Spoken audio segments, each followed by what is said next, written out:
Assalamualaikum warahmatullahi wabarakatuh. Saya Firna Amin Susanti dengan NIM D1B018076 akan membahas tentang materi aliran-aliran filsafat pendidikan. Yang pertama ada esensialisme. Esensialisme adalah pendidikan yang didasarkan kepada nilai-nilai kebudayaan yang telah ada sejak awal peradaban umat manusia. Esensialisme muncul pada zaman Renaissance.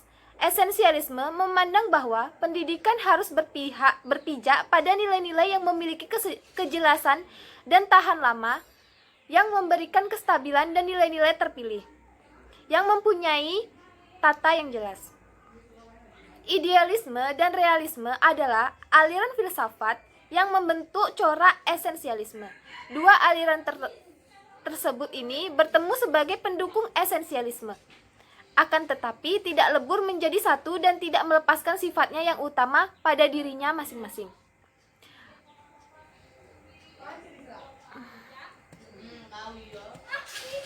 Pandangan esensialisme mengenai belajar bila orang berhadapan dengan benda-benda tidak berarti bahwa mereka itu sudah mempunyai bentuk, ruang, dan ikatan waktu.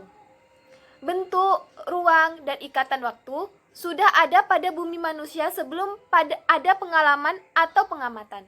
Dengan mengambil pemikiran itu, belajar dapat didefinisikan sebagai jiwa yang berkembang pada sendirinya, sebagai substansi spiritual. Baiklah, yang kedua adalah perennialisme.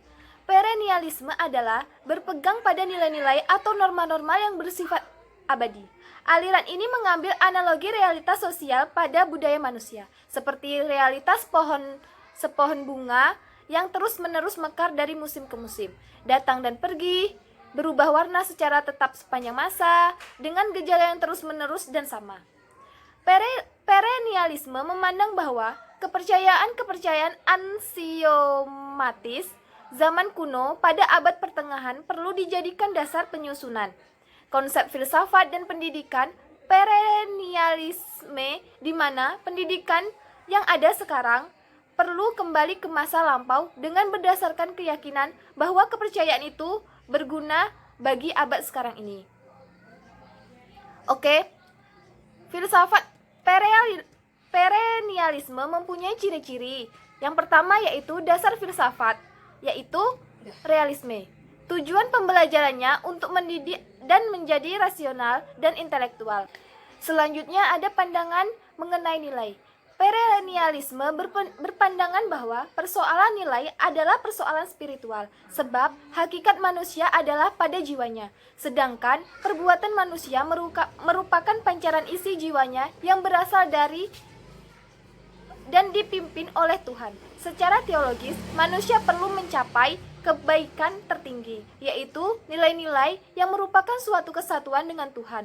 Untuk dapat sampai ke sana, manusia harus berusaha dengan bantuan akal rationya yang berarti mengandung nilai kepraktisan.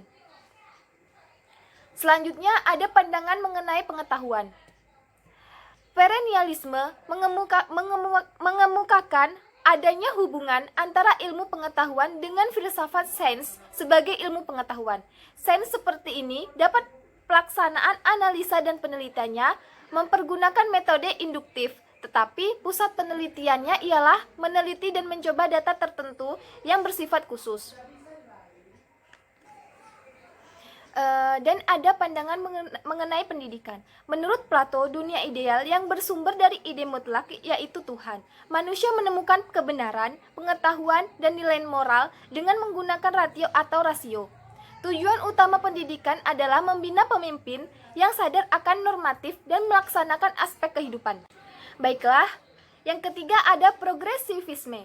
Progresivisme adalah suatu gerakan dan perkumpulan yang didirikan pada tahun 1918. Aliran ini berpendapat bahwa pengetahuan yang benar pada masa kini mungkin tidak benar di masa mendatang. Pendidikan harus berpusat pada anak, bukannya memfokuskan pada guru atau bidang muatan. Progresivisme ini sangat berpengaruh dalam pendidikan bangsa Amerika pada permulaan abad ke-20. Ciri-ciri progresisme adalah dasar filsafat adalah pragmatisme. Tujuan pembelajaran adalah untuk menjadikan anak hidup demokratif. Pengetahuan adalah pengetahuan tentang hidup demokratif. Peran guru sebagai pembimbing, metode pembelajaran yang digunakan adalah problem solving. Pandangan progresivisme terhadap pendidikan adalah gagasan atau kenyataan yang menunjukkan adanya dinding pemisah antara sekolah atau masyarakat ditentang oleh progresivisme.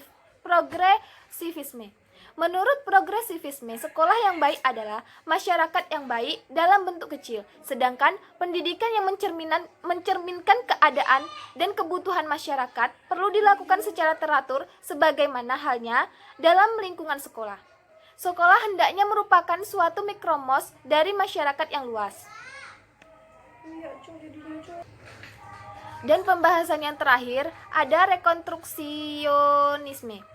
Pokok-pokok konsep rekonstruksionisme antara lain, pendidik harus menciptakan tatanan sosial yang baru sesuai dengan nilai-nilai dan kondisi sosial yang baru. Masyarakat baru, anak, sekolah, dan pendidikan dipengaruhi oleh kekuatan sosial budaya. Guru meyakinkan murid tentang kebenaran dan memecahkan masalah melalui rekonstruksi sosial secara demokratis. Pandangan rekonstruksionalisme di bidang pendidikan bahwa rekonstruksionisme berpandangan tugas penyelamatan dunia merupakan tugas semua umat manusia atau bangsa, merupakan suatu dunia yang sudah diatur, diperintah oleh rakyat secara demokratis dan bukan dunia yang dikuasai oleh golongan tertentu. Baik, itulah yang bisa saya sampaikan mengenai pembahasan tersebut. Kurang lebihnya saya mohon maaf. Saya akhiri dengan wassalamualaikum warahmatullahi wabarakatuh. Dadah.